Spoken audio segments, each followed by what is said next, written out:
The second most important character in Houseki no Kuni is the audience. We are portrayed as a character in Houseki no Kuni, and that's why the story is so deceptive. The moment Phos opens their eyes, we're being lied to. We see a human. We see someone who looks like us. And we see other people who look like us. And we assume, as the audience, they are like us. But we're being lied to by Ichikawa. A perfect plot twist is one you don't see coming, but makes complete sense. And every single best plot twist in Houseki no Kuni follows that rule. Ichikawa takes know your audience to an extreme. Because Ichikawa didn't even just think about what their demographic is, where are they from, who are they. Ichikawa thought about what makes them human, and how can I weaponize that? A lot of my videos that I've made so far have focused on the inhumanity of the gems, and how throughout the story you realize the inhumanity of the gems. It's why when we look back on the beginning that we feel so sad, even though it's the same beginning that we read at the beginning. It's because we realize that the gems are inhuman, and that the bonds and connections that we see as normal human interactions don't exist in their society. And the reason why it's so horrific is it doesn't just extend to the gems, but every single character in the story except for Phos. This is why we see a strong bias for Phos in the community, is because Phos is the only relatable character to us in some ways. I cannot begin to describe you the absolute horror upon reading the lore book and reading about how the Lunarians don't even have a concept for marriage. And that makes the scene where Cairngorm and Acmea get married in the manga so much more icky, because Ichikawa knows that we have a baseline for what marriage is, but the characters in Houseki no Kuni don't, except for Acmea, and that makes it super concerning. However, this information isn't shared at all in the manga, and that's why it's so deceptive, because when you first read it, or when I first read it, I was like, okay, Acmea is a little creepy, but I didn't think too much about it. On a second reread, I'm like, Acmea is really creepy, and I think he is not doing good things. Upon reading the lore book, I was like, I hate this man. Quintetta in the lore book states, in the Celebratory Trust section, it seems to have been an ancient festival to celebrate the final union of your lovers. I wonder if they did that all the time in ancient times. I was surprised they had free time to do that. I love Ichikawa's subtle writing, but through that line we can see that most of the Lunarians have no idea what marriage is. In fact, they barely look on human history in general, but that's a topic for another video. Another way that this gets worse with more knowledge, and how Ichikawa shies away from this information in other lore books or extended content, is that in the art book, Love, Freedom, Hell, we actually get to see an extended scene from the manga where Acmea asks Cairngorm to marry him, but in the manga it just leaves off there and we don't get to see how that scene fully plays out. But actually in Love, Freedom, Hell, we get to see the rest of that scene play out, and it's no, I don't like it. It starts with Acmea saying, let's get married, and then Cairngorm confusedly asked, marriage? What's that? Fine, but what is it? Then in the middle of Cairngorm questioning him on it, Acmea says, why should I explain? Cairngorm retaliates back and says, why?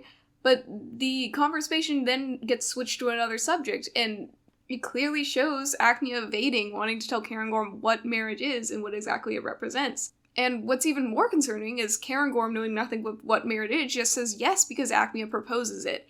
And that is not good.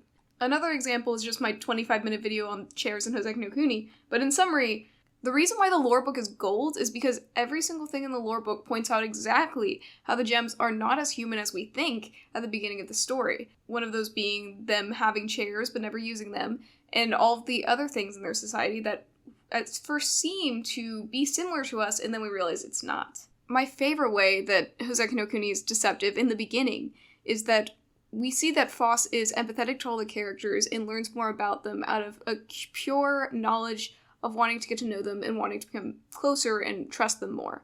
This is then weaponized when Phos gets Lapis' head and manipulates them with all those things that Phos learned in the beginning arc when Phos was doing it out of kindness. And that's one of the best sort of plot twists and sort of plot movement things that I've ever seen in a story, because what Phos initially intended for good was later used for evil by them. And the reason why this never came out into our minds upon reading the first arc is because at that point Phos was genuine. Phos wasn't changed. But the moment that Phos weaponized that information, we realized that it makes sense because they are a changed person at that point in the story. but that's what made it such a good plot twist. And I wish I could go through every single plot twist in Houseki no Kuni, but that's the main gist I wanted to say in this video is that Ichikawa was a master at deceiving the audience in almost every way, and especially how I got introduced to it. So I started making videos on Houseki no Kuni a couple weeks after I'd finished the manga, because I just couldn't hold it in and I had no one else to talk to about it. But I never actually started reading Houseki no Kuni for the story.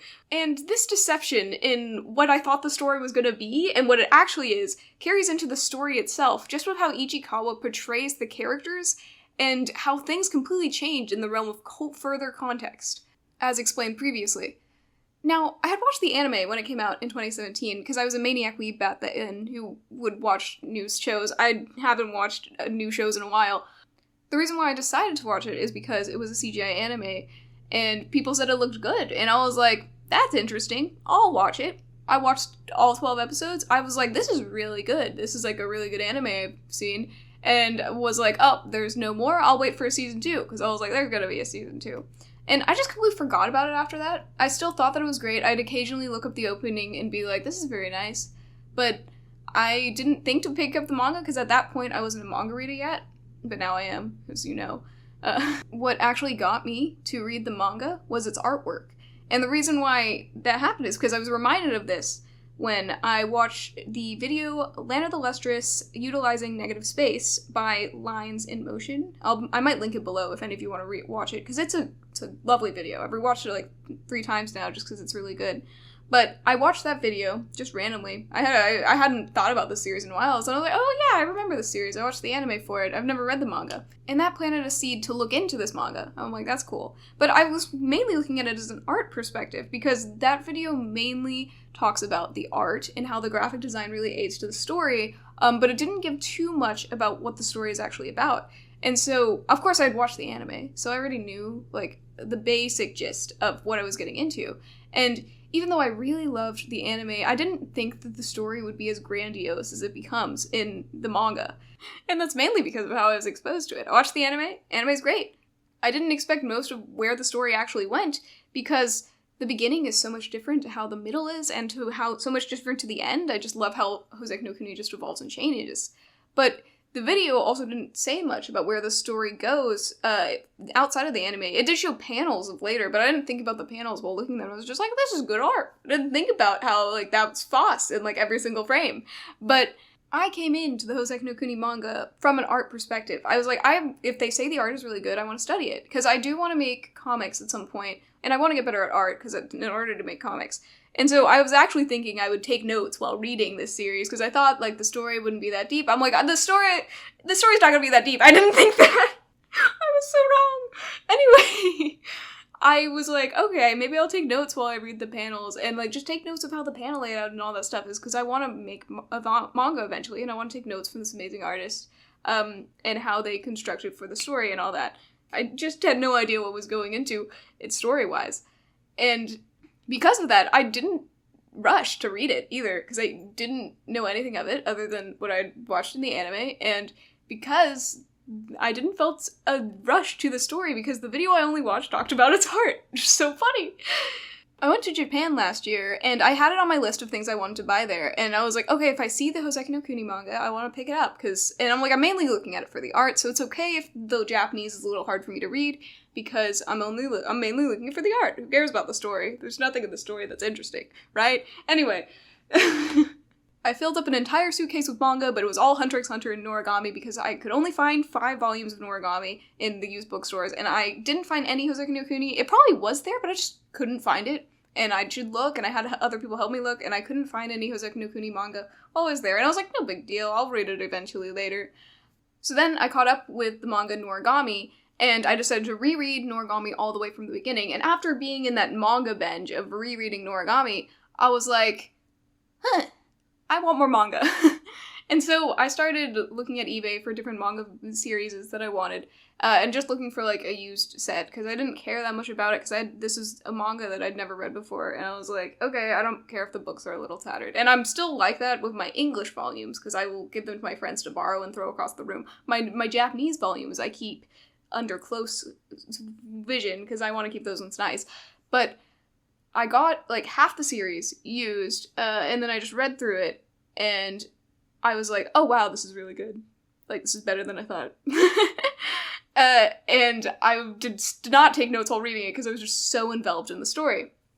Anyway, I ordered the next volumes. I didn't want to order them immediately. I was like, oh, but, you know, I can wait. Like, money, all that stuff.